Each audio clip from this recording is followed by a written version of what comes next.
Это телеканал «Якутия-24», прямой эфир. С вами Влад Давыдов и итоги дня. Смотрите сегодня. Работа над ошибками. На ГОКе Денисовский в Нерюнгри запустили новый шламоотстойник. Сделано это после скандала со сбросом отходов в реку Чульман. Насколько эффективно теперь будут очищаться сточные воды крупной шахты. Шанс на полноценную жизнь. Якутия принимает участие в благотворительной программе «Больше, чем реабилитация». Как это будет помогать детям с ревматическими заболеваниями?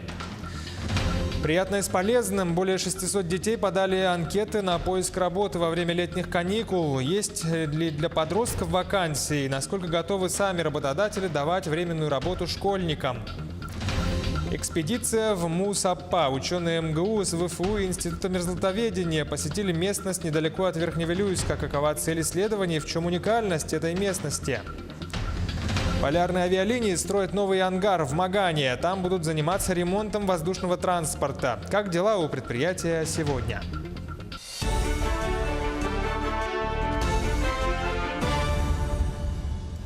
Сегодня в Мирном состоялось годовое общее собрание акционеров компании «Алроса». Участие принял Айсен Николаев. Он находится в командировке в Алмазном крае. Акционеры компании приняли решение по распределению прибыли за 2017 год. На выплату дивидендов будет направлено более 38,5 миллиардов рублей. Также на собрании избрали новый состав наблюдательного совета. Что касается председателя совета, а также состава профильных комитетов, то они будут определены на ближайшем заседании. В свою очередь Айсен Николаев выразил уверенность, что компания сохранит свое значительное влияние на социальную жизнь Мирнинского района. И добавил, что республиканские власти и «Алроса» будут и дальше активно взаимодействовать. Компания «Алроса» является бюджетообразующей компанией Республики Саха-Якутия, и я уверен, что в ближайшие годы она такой и сохранится. Мы поддерживаем тот курс, который сегодня взят компанией на изменение. Мы понимаем, что глобальные вызовы, которые стоят перед компанией, они огромны. Это и синтетические алмазы, это и определенные экономические изменения, которые идут в целом в алмазном бизнесе. И наша компания должна изменяться, чтобы соответствовать духу времени. Сегодня мы провели уже с Сергеем Сергеевичем ряд встреч с руководителями улусов алмазной провинции по вопросам социального развития. И в целом и с Мирнинским районом, и с Ленским районом мы договорились по общим подходам к решению тех непростых на самом деле задач, которые здесь есть. И уверен, что население районов, работники компании ухудшения, скажем так, социальных условий ни по одному направлению не увидят. Наоборот, будет только улучшение. 2018 год будет годом стабильным точно для нашей компании. Мы уже сегодня это понимаем, хотя сегодня мы только заканчиваем первое полугодие. Он будет лучше в части финансовых показателей, выручки, чистой прибыли. Вы знаете, сегодня и курс рубля превышает тот курс, который был в прошлом году, и мы здесь получим дополнительный эффект. Мы остаемся алмазодобывающей компанией, мы не идем в какие-то другие сырьевые группы, по крайней мере на данном этапе. Мы остаемся, что самое важное, социально ориентированной компанией. Мы продолжаем те проекты, которые и начаты на территориях, на которых мы работаем. Также в ходе визита в Мирнинский район Айсен Николаев проинспектировал социальные объекты и проблемные места в городе. Далее принял участие в совещании по социально-экономическому развитию Мирнинского района. К этому мы вернемся немного позже, а сейчас продолжаем к другим темам. Исполняющим обязанности председателя правительства республики назначен Владимир Солодов. Ранее он занимал пост заместителя полпреда президента России на Дальнем Востоке. О новом назначении сообщил руководитель региона Айсен Николаев. Действующий премьер Якутии Евгений Чекин освобожден от должности. Владимир Путин по итогам прямой линии 7 июня поручил правительству обеспечить поправки в законодательство, которые позволят субсидировать выдачу ипотечных кредитов под 6% семьям с 4 или более детьми. Это следует из материалов, опубликованных на сайте Кремля во вторник. Поручение должно быть исполнено до 15 июля этого года. Напомним, глава семьи из Иваново в ходе прямой линии пожаловался на то, что программа субсидирования ставки по ипотеке распространяется только на те семьи, где родился третий ребенок, но не распространяется на ситуацию с четвертым и последующими детьми. Возвращаемся к теме визита руководителя республики Айсена Николаева в Мирнинский район. Он проинспектировал соцобъекты и проблемные места в городе. Также принял участие в совещании по соцэкономразвитию Мирнинского района. По порядку и подробнее в репортаже Марианны Кутуковой.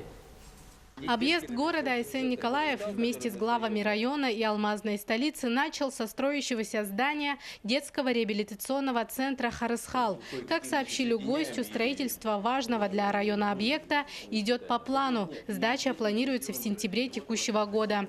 Затем в Рио главы республики посетил самый проблемный объект города – долгострой по проспекту Ленинградского. Завершение этого многоквартирного дома, подрядчиком которого является компания «Строймонтаж-2002», мирнинцы ждут почти 3 года. Несмотря на то, что объект готов только на 70%, на сегодняшней встрече застройщик пообещал сдать дом в сентябре этого года. Ты его с отделкой должен сдать? Конечно. Ты не сдашь его с отделкой. А не, внутри-то полный ход уже идет отделка. Да я вижу, как она идет. Они же у тебя, видишь, все накладки еще работают. Не, у меня кладки осталось 180 кубов, это вот эта вот часть. Да. Остальное все выполнено. Но мы боимся, и глава города тоже, что проблемно будет опять. Много Люди людей ждут. жалуются, обращаются. Не, ну здесь что надо понимать, коллеги, да? Ну, по крайней мере, подрядчик работает, так это уже хорошо, да? После временно исполняющей обязанности главы республики осмотрел памятник первооткрывателям алмазной трубки «Мир» в городском парке. По итогам прошедшего голосования по формированию комфортной городской среды мирнинцы выбрали этот объект первоочередным. Реконструкция памятника и его территории начнется уже в этом году. В целом Айсен Николаев поддержал позицию местной власти по развитию города и района. Об этом он сообщил во время совещания, где обсуждали вопросы социально-экономического развития Мирнинского района. Внимание к Мирнинскому району, с моей стороны, по крайней мере, будут очень пристальны.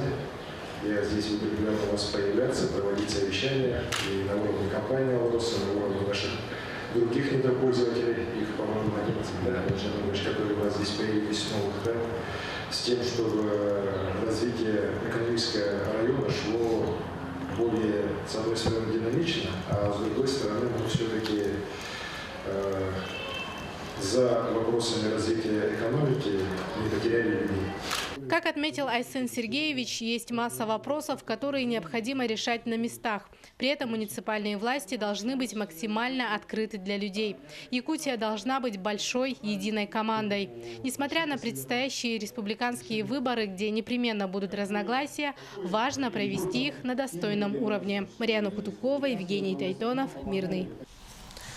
Президент Владимир Путин дал задание правительству страны до 1 октября представить предложение о расширении субсидируемых авиамаршрутов и категорий граждан, определив при необходимости источники дополнительного финансирования. Напомним, президент во время прямой линии заявил о необходимости расширить географию субсидируемых авиаперелетов с Дальнего Востока в другие города России и предложил расширить их применение. Авиакомпания «Полярные авиалинии» строит новый ангар в Магане. Там будут заниматься ремонтом воздушного транспорта. Объект для предприятия очень важен, учитывая, что «Полярные авиалинии» обслуживают всю республику. Их самолеты задействованы в пассажирских перевозках, в санавиации и в спасательных работах. Как дела у авиакомпании сегодня? Сюжет Саргаланы Ильиной. На севере Якутии воздушное сообщение – это зачастую безальтернативный вид транспорта, единственная связь с центром. На сегодняшний день 43% всех перевозок в республике выполняют полярные авиалинии. При этом по географии компания охватывает 80% от территории Якутии. В авиапарке полярных авиалиний более 50 воздушных судов, большая часть из которых базируется в Маганском производственном комплексе. База авиакомпании сконцентрирована в аэропорту Магана. За последние 2 года на территории комплекса были построены автомобильный гараж для спецавтотранспорта, холодный склад, реконструирована авиатехническая база для судов. Линейка воздушных судов полярных авиалиний выглядит следующим образом. На сегодня наш авиапарк состоит из таких типов воздушных судов, как Л-410, Ми-8 разных модификаций, Ан-2, Ан-3, Пилатус P6, Diamond Tundra Т-40. На стадии завершения строительства ангара, пожалуй, самого главного объекта компании. Именно в этом ангаре будет производиться ремонт воздушных судов. Сразу улучшится качество обслуживания, потому что ни в шубах, ни в куртках лазить будут. Движение лучше, руки везде пролезут. Тепло, не капает, не дует. Новый ангар будет введен в эксплуатацию этим летом после завершения установки входных ворот. Лана Ильина, Павел Пахомов, Маган. В Якутск с рабочим визитом прилетел председатель Комитета Госдумы по природным ресурсам, собственности и земельным отношениям Николай Николаев. На совещании рассмотрели вопросы, касающиеся проекта федерального закона о недрах, охраны вечной мерзлоты, урегулирования добычи и реализации мамонтовой фауны, также любительского рыболовства. Во второй половине дня Николай Николаев посетил Хангаласский район, где встретился с охотниками и рыбаками. Что касается вопросов включения в лицензии дополнительных недропользователей, дополнительных требований по социальным обязательствам, мы это сегодня обсуждали. Вы знаете, тема для чего это делается? Это прежде всего для того, чтобы наполнить бюджет республики. Правильно? Именно для этого это инициатива. Тема вообще межбюджетных отношений, наполнения бюджетов регионов, она сейчас очень активно обсуждается на площадке Государственной Думы. Она требует своего, конечно, не точечного, а системного решения. Мы здесь ставим вопросы по охоте, животному миру, по рыболовству и по коренным малочисленным народам. Эти вопросы мы ставим давно и в Совете Федерации, и в Госдуме. И вот сегодня с рабочим визитом посетил республику. И мы в виде постановочных вопросов эти вопросы должны решить сегодня. После этого сегодня выйдем в Хангаласский улус, где будет встреча с рыбаками-охотниками. И там один из районов, где остро стоят вопросы именно по любительскому рыболовству. И сегодня будет встреча именно рыбаками, охотниками, и будут тет-а-тет разговаривать на эту тему. Сейчас короткая реклама, буквально 1 минута. Оставайтесь с нами и смотрите во второй части итогов дня. Шанс на полноценную жизнь. Якутия принимает участие в благотворительной программе «Больше, чем реабилитация». Как это будет помогать детям с ревматическими заболеваниями? Приятное с полезным. Более 600 детей подали анкеты на поиск работы во время летних каникул. Есть ли для подростков вакансии и насколько готовы работодатели давать временную работу школьникам? Экспедиция в Мусапа. Ученые посетили местность недалеко от Верхневилюйска. Какова цель исследований? В чем уникальность данной местности? Об этом и о многом другом после паузы. Это Якутия-24, прямой эфир. Мы продолжаем итоги дня. Сегодня на горно-обогатительном комплексе «Денисовский» в Нерюнгри состоялся запуск нового шламоотстойника. Напомним, что именно с этого комплекса в первых числах мая произошел сброс промышленных отходов в реки Чульман и Дежневка. Общественность, конечно, была возмущена. Насколько эффективно теперь будут очищаться сточные воды крупной шахты, узнали наши коллеги в Нерюнгри. Весной видеозапись загрязненной воды в реке оперативно разлетелась по социальным сетям и вызвала возмущение якутян. Собственным расследованием на место экологической аварии выезжал и наш коллега Сергей Козюра. Были привлечены общественность и соответствующие службы Министерства охраны природы Республики Саха-Якутия. По факту загрязнения водоохранной зоны угольной компании «Колмар» было выдано предписание. Территориальным отделом проводилось административное расследование. В ходе административного расследования был проведен осмотр площадки, сбросов. Мы установили нарушения. По окончании административного расследования был составлен протокол по статье 6.3 в отношении АО «ГОК Денисовский» и направлен в суд для рассмотрения и принятия мер. К настоящему времени на очистку русла реки и водоохранной зоны, а также на строительство отстойника шахтных вод ГОК Денисовский затратило более 85 миллионов рублей. Ведется мониторинг состояния объектов посредством производственного экологического контроля, в том числе отбор проб почвы, воздуха и воды. А для очистки вод, откачиваемых из шахт Инаглинская, также будут построены дополнительные очистные сооружения пропускной способностью до 3,5 кубометров в час. Сегодня вот мы запускаем еще один шламоотстойник именно для шахты Денисовская центральная. Сделали его с гидроизоляцией, чтобы он работал надежно. Это позволит нам уйти от выброса шахтовых вод в реки Нерюнгринского района позволит очищать воду. На территориях расположения объектов компании «Колмар» предпринимаются максимальные меры для обеспечения высоких стандартов экологического благополучия. До конца 2020 года компания направит на программу экологической безопасности производства более 4 миллиардов рублей. Александра Цыбикова, Лилия Ягудина, Нерюнгри. Сгорел частный дом у границы Сот-Мечта в Якутске. По словам очевидцев, возгорание произошло после удара молнии. Сообщают, что участок принадлежит многодетной семье с 3 детьми. Дом двухэтажный с гаражом. Общая площадь около 160 квадратов. Сгорел практически полностью.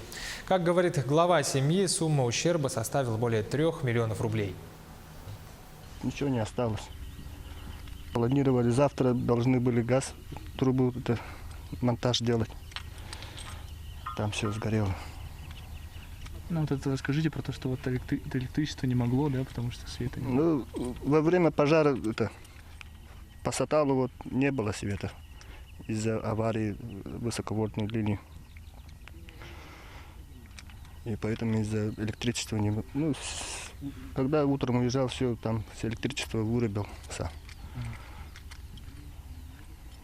Официального нет заключения еще, да? Пожара? Нет, не приехали еще. Якутия принимает участие в благотворительной программе «Больше, чем реабилитация». Цель – помощь детям с ревматическими заболеваниями и заболеваниями опорно-двигательного аппарата.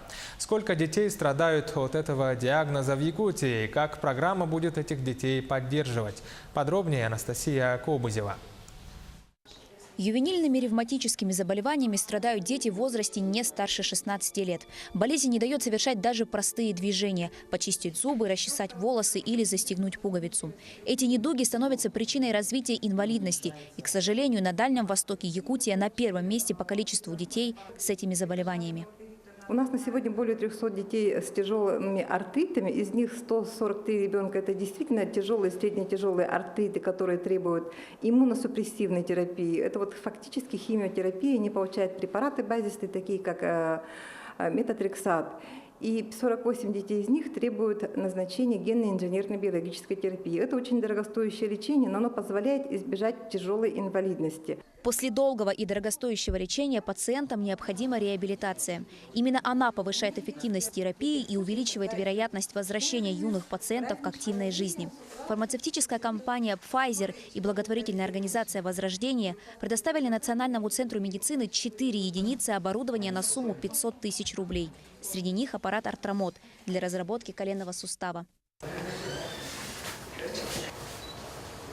Это дается определенный угол. Закупили оборудование, которое необходимо для того, чтобы отделение работало согласно стандарту оснащения ревматологического отделения. То есть это прикроватный монитор, вот, который там стоит, показывали, значит, электрокардиограф. И мы попросили нам приобрести инфузомат. Это препарат для дозированной лекарственной терапии. Маме маленькой Туяры сложно вспоминать те дни, когда ее дочь не могла ходить. Девочку привезли в больницу на носилках. 3 месяца лечения, и теперь Туяре предстоит долгая реабилитация в новом кабинете. Сейчас девочка чувствует себя намного лучше. Хотели бы благодарность кардиоревматологическому отделению Вере Маечне и Афонской Марине Викторовне за их внимательное отношение, за чуткость и профессионализм. Как говорят врачи, реабилитацию нужно начинать как можно скорее. Новое оборудование поможет детям разрабатывать больные суставы. На первый взгляд это кажется очень просто, но для этих пациентов каждое движение – шаг к победе над болезнью. Анастасия Кобызева, Артем Алексеев, Якутск.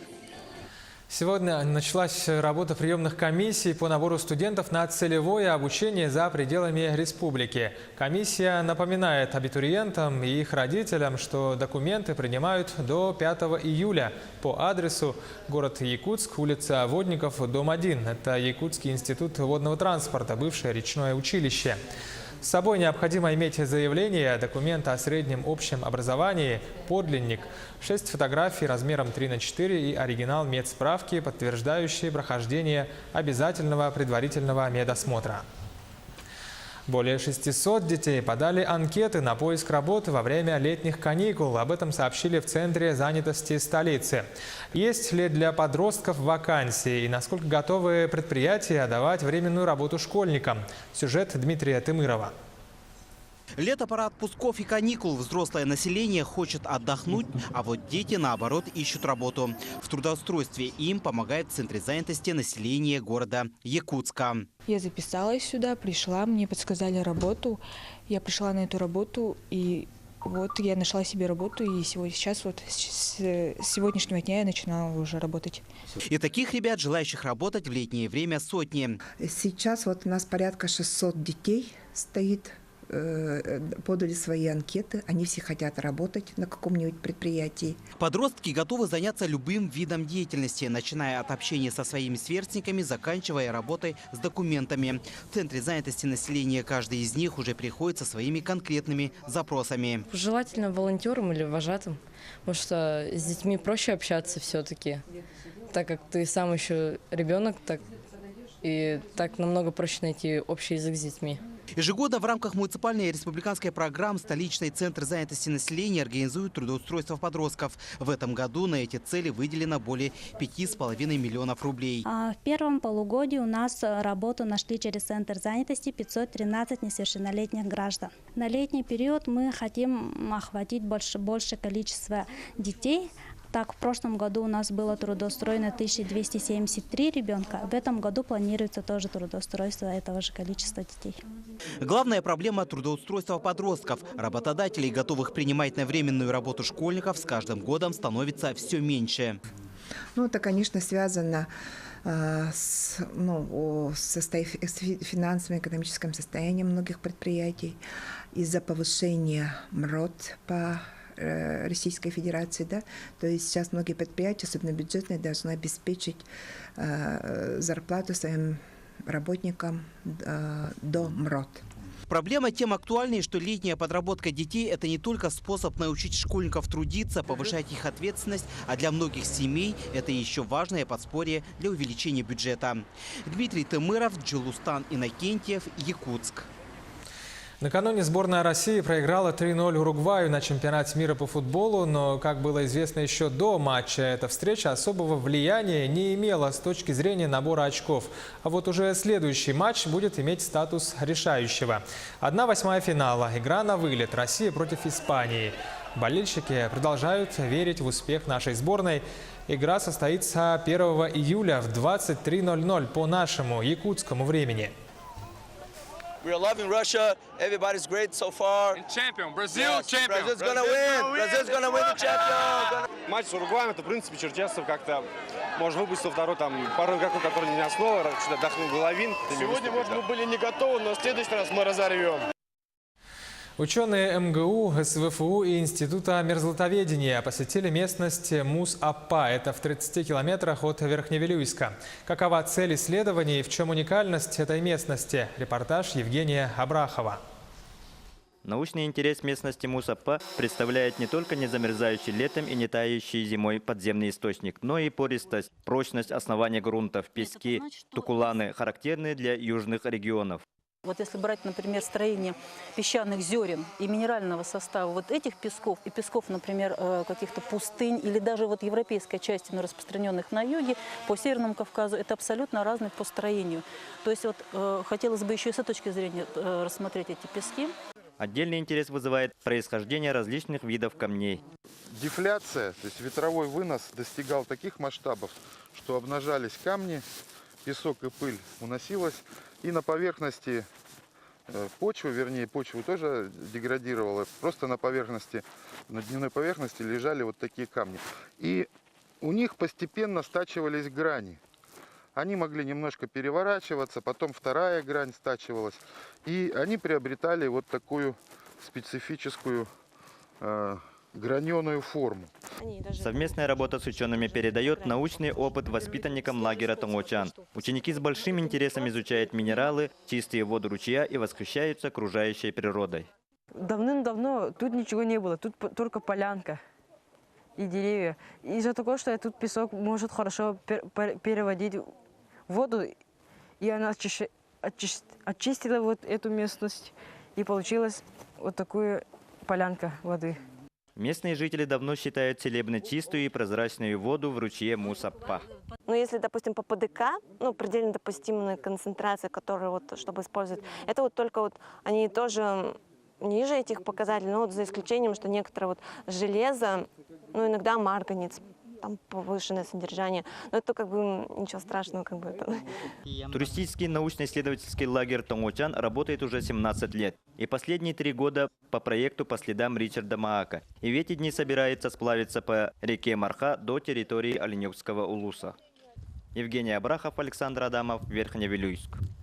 Жители поселка Нижний Вестях Мегино-Кангаласского района нашли раненого детеныша косули. Семья спасла животное, приютив у себя. Ну а для дальнейшего лечения косулю сегодня забрали в зоопарк Артудайду.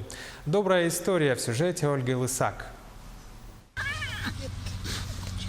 Все, не бойся, не тронут тебя. Неожиданная встреча. Жители поселка Нижний Вестях Игорь и Зоя Ульяновы нашли недалеко от школьного двора раненую косулю. Неравнодушные супруги приютили ее у себя во дворе. Несмотря на то, что видимых ран у лесного жителя нет, животное не встает на ноги. За 3 суток под пристальным присмотром новых хозяев молодой самец косули уже привык к людям. Сейчас начинает потихоньку есть. Ульяновы даже дали новому питомцу имя – Кеша. Да, Кешей назвали. Дружище Кеша. Уговариваем его, чтобы он не боялся, чтобы ел, чтобы не болел, чтобы выздоравливал, содержался за жизнь. Столько выдержал, уже надо жить. Первые дни, конечно, он не ел. Если и ел, то чуть-чуть и совсем плохо. А так мы ему нарвали нежных самых веток тальника, съездили специально на поле, набрали всяких разных трав. Воду пьет. Пьет с самого начала хорошо. На вызов откликнулись сотрудники зоопарка Артудайду. Уже на месте ветеринарный врач Николай Кондратьев осматривает Кешу и ставит обезболивающий укол. Возможно, травма позвоночника или травма задних конечностей и брюшной полости. Как отмечает заведующая научно-просветительским отделом зоопарка Артудайду Наталья Сафонова, случаи, когда люди находят и спасают жизнь раненым животным, нередки. После некоторые звери остаются в зоопарке, а кто-то после лечения готов к самостоятельной жизни и может вернуться в лес. Это, конечно, случай тяжелый, видимо, потому что конечности для копытного животного – это самое главное. И как сейчас покажет снимок, какие там повреждения, и от этого будет как-то тактика лечения выбрана, И какой прогноз, тоже мы сейчас не можем сказать. Сейчас Кеше предстоит долгая дорога. В ветеринарной клинике в Якутске ему сделают рентген-снимок и УЗИ брюшной полости, а потом уже его отправят в зоопарк Артудайду для дальнейшего лечения.